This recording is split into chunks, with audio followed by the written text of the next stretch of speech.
Welcome back. We are your two fearless readers, Mr. and Mrs. White. Tonight, I guess we are. Tonight, we have a story called The Golden Hand. He never paid much attention to the neighbors living on his city block until the day a pretty middle-aged widow moved in 2 doors down from him. She was plump and dark with sparkling eyes, and she always wore dark gloves on her hands, even indoors.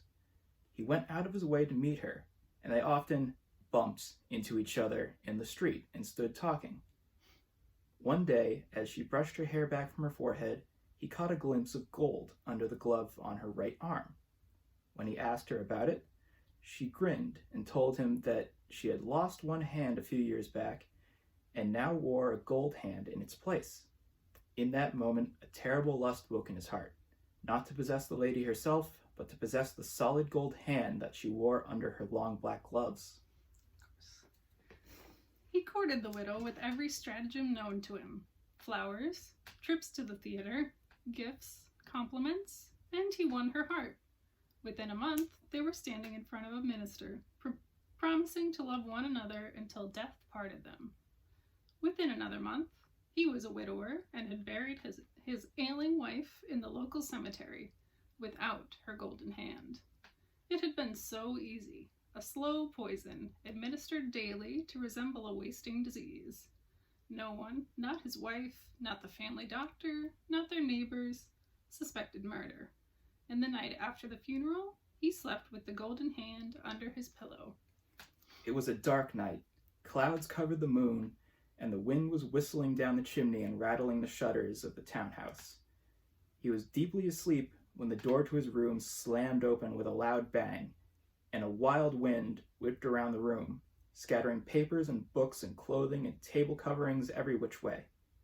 He sat up startled by the sudden noise, and his pulse began to pound when he saw a greenish-white light bobbing slowly into the room. Before his eyes, the light slowly grew larger, taking on the shape of his dead wife. She was missing one arm.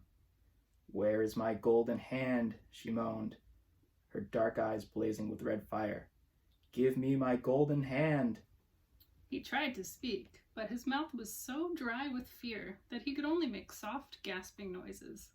The glowing phantom moved closer to him, her once lovely face twisted into a hideous green mask.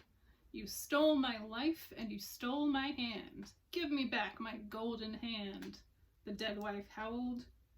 The noise rose higher and higher, and the phantom pulsed with a strident green light that smote his eyes, making them water.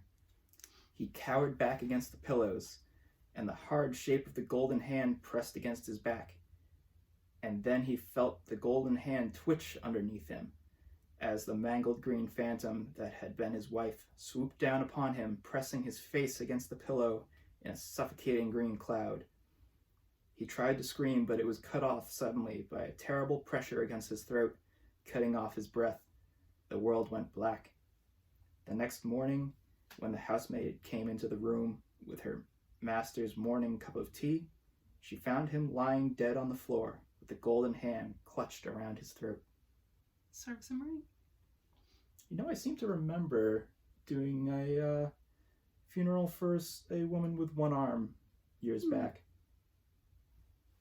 Oh well. Have a good night.